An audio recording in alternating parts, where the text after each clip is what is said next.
Apa sih keunggulannya kurikulum Merdeka? Ini sekali lagi adalah salah satu menurut saya episode Merdeka Belajar yang paling penting. Pertama, keunggulan kurikulum Merdeka sama seperti kurikulum darurat. Nomor satu, lebih sederhana, lebih mendalam. Standar pencapaiannya jauh lebih sederhana. Materinya lebih sedikit sehingga itu memberikan waktu untuk guru mendalami setiap konsep. Karena itu yang penting. Bukan kelebaran daripada materi, tetapi kedalaman yang menjadi fokusnya. Ya. Dan juga dibuat bahasa daripada standar pencapaian pun jauh lebih mudah dimengerti. Kita banyak berdiskusi dengan guru-guru di mana standar pencapaian pun banyak guru tidak mengerti karena terlalu rumit. Berbagai macam standar-standar pencapaian, ada matriks, ada berbagai macam kompetensi yang dengan bahasa yang cukup akademis. Jadi kami merubah ini dengan membawa guru-guru untuk membantu kita mereformulasi apa itu standar-standar pencapaian dalam kurikulum, sehingga sesuatu itu diberikan input dari guru untuk guru. Itu yang penting sebenarnya, karena yang menggunakan ini adalah guru ujung-ujungnya. Ya, jadi sekolah-sekolah tidak perlu terburu-buru dalam menyelesaikan materi, tidak perlu selalu pindah-pindah walaupun anaknya belum mengerti. Jadi lebih menyenangkan, lebih menenangkan juga bagi para murid-murid. Tidak stres mereka terus karena mereka belum mengerti satu konsep, sudah dipaksa pindah ke konsep berikutnya. Berikut, keunggulan kedua daripada kurikulum Merdeka adalah ya kemerdekaannya sendiri, otonomi yang diberikan.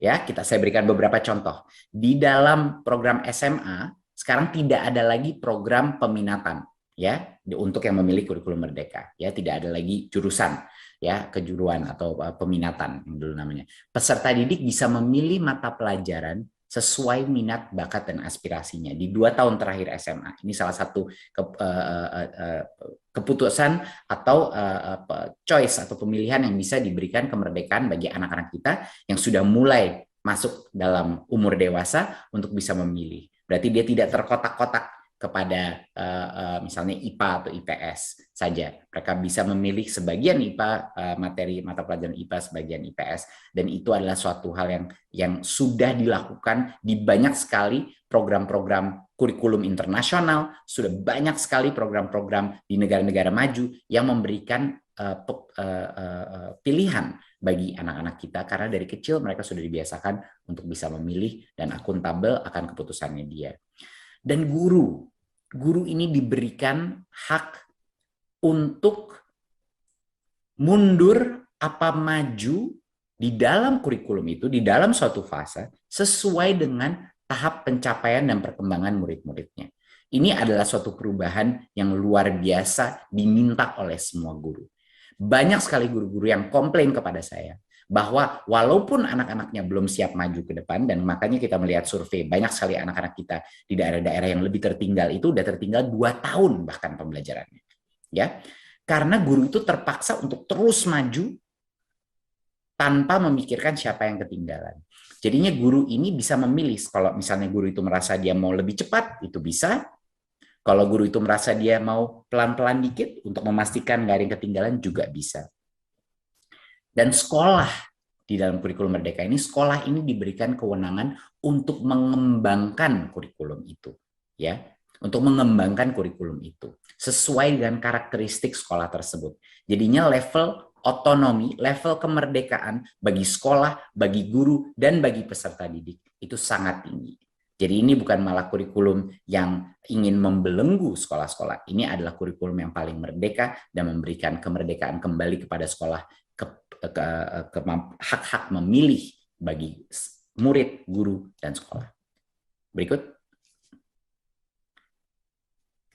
Di luar daripada kurikulum yang lebih sederhana dan kurikulum yang lebih merdeka, lebih fleksibel dan otonom, ini adalah versi kurikulum di mana murid-murid itu bukan hanya pasif di dalam kelas, tetapi mereka aktif.